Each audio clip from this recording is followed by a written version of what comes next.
you know, I hope this thing doesn't come out wrong. No?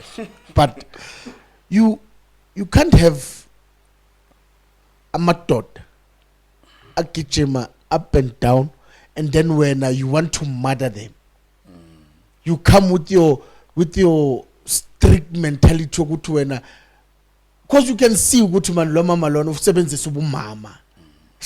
I think she applies minimal rules of the game, and then everything yakhe it's based on emotion nokuthi yena umuntu wesimame. So now we must tolerate that. This is football.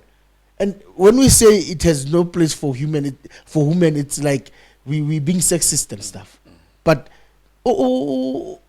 magari yo revale kubonto lapana kubo Sundowns ladies lapana kule, not here, man. You cannot delay a game of football by 8 minutes. It's uncalled for just because of you want to assert your authority ukuthi you are the fourth official and then everything will go according to it. It doesn't apply in football, that thing. Mabamsuse lo mama magasuke entweni zamadoda.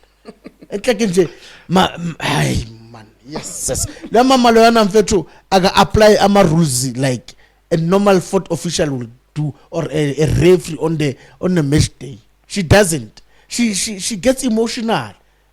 Yabo. So ngaleso sikhathi leso mfethu, we don't need that. We just need you to apply the rules of the games and let the games flow. Not this thing yakhe leyo ukuthi ufuna ukuthi because